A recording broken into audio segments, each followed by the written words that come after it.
honorable members of the Tom Lantos Commission, I speak before you the last words of Daniel Pearl in my own words. My father is a Kashmiri Hindu, my mother is a Kashmiri Hindu, I am a Kashmiri Hindu, and our home and lives in Kashmir were destroyed by radical Islamic terrorism. As I begin to speak, I am choked. As I begin to speak, I'm choked by the thoughts of those voices I represent here, because their voices were extinguished in the most brutal fashion. I am a member of the minority Hindu community from Kashmir, victim of the worst ethnic cleansing witnessed in independent India. I speak here today because I am a survivor. An innocent young woman, a lab assistant in a school, wasn't as lucky as I was.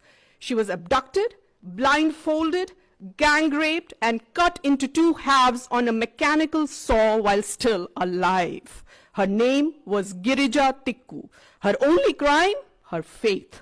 I am her voice today. I am also the voice of young Kashmiri Hindu engineer who was hunted by terrorists, again for his faith. When terrorists came to kill him, he hid inside a rice container in his attic, and he would have been alive today had his location not been disclosed to the terrorists by his own neighbors. His neighbors he trusted, neighbors that we trusted. The terrorists shot him through the container and forced his wife to eat the blood-soaked rice. His name was B.K. Ganju. His crime, his faith. I speak for him today. I could go on and on. We have seen ISIS level of horror and brutality in Kashmir 30 years before the West was even introduced to the brutalities of radical Islamic terror. I'm glad these hearings are happening today, because when my family and I lost our homes, our livelihood, and our way of life, the world remained silent. Where were the advocates of human rights when my rights were taken away? Where were they on the night of 19th January 1990, when there were voices blaring from all mosques in Kashmir that they wanted Kashmir with Hindu women but without Hindu men?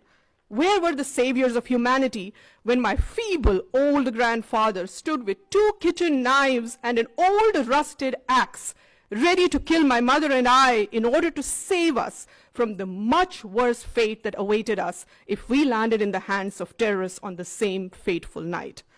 My people were given 3 choices: flee, convert, or die.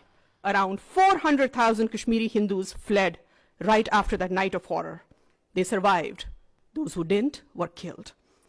Today, 30 years later, I'm still not welcome in my home in Kashmir. I am not allowed to follow my faith without fear. My house in Kashmir is illegally occupied, as those of countless others in my community. Those that are not occupied have mostly been burned down or are ransacked. Thousands of our temples have been vandalized, desecrated, and lay in ruins. Every effort has been made to eradicate Hinduism from Kashmir. Today, Kashmir is home to only one religion. This is by design and is the ultimate violation of human rights. Diversity and acceptance of different views are not the norm in today's Kashmir. It's not just Hindus that have been ethnically cleansed. Sikhs have been massacred. A fatwa was announced against Christian schools in Kashmir, accusing them of luring Muslims to Christianity. What human rights are we talking about when all minorities have either been driven out or silenced? An Islamist state of Kashmir where other religions are not welcome and tolerance of any other viewpoint is absent is no citadel of human rights. This is the society that is being created by Kashmir by those who are talking about human rights. Terrorism, ladies and gentlemen, is the ultimate opponent of human rights. Human rights cannot and should not take precedence over human life. Everyone who stands for freedom, liberty, and right to life should worry about radicalization that fuels terror. A 65-year-old shopkeeper, Ghulam Muhammad Mir, gets killed by the terrorists because he opened his shop to earn his livelihood. Truck drivers and apple traders are shot dead by terrorists for simply wanting to earn their livelihood. The simple act of earning livelihood in Kashmir today is prohibited by terrorists because earning a livelihood would show that Kashmir is moving towards normalcy. I ask you, who are these people who fear normalcy in Kashmir? Who are these people who talk about human rights but fear free movement, free thought, and the right to earn livelihood? Abrogation of Article 370, that has raised so much concern around the world, is in fact a restoration of human rights. Indian Constitution, which is modeled on the US Constitution, Indian Constitution, Excuse me, everybody. Indian Constitution, which is modeled on I the... want to say, we want to give everybody the respect of listening to them, so I would urge that nobody interrupt. Thank you so much, All right. Chairman. I was saying that Indian Constitution, which is modeled on the US Constitution, is the most liberal document in the world. The Constitution was not applicable to J&K in totality as long as Article 370 was in force. After abrogation of Article 370, people of Jammu and Ladakh have been liberated from the tyranny of being half citizens in their own country.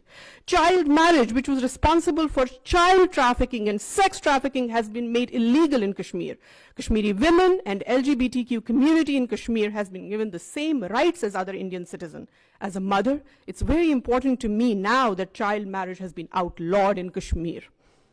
Today, I'm delighted that Kashmiris have the same rights as Indian citizens. If something as serious as one's right to own property and granting of LGBTQ rights to choose, amongst many others, has been accomplished through abrogation of Article 370, then it's safe to assume that restoration of internet in few remaining districts of Kashmir is not too far away.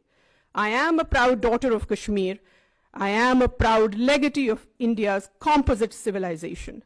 Terrorism has uprooted me and snatched my home from me. I hope my human rights are restored too someday, and the human rights of my community. Thank you. Thank you very much.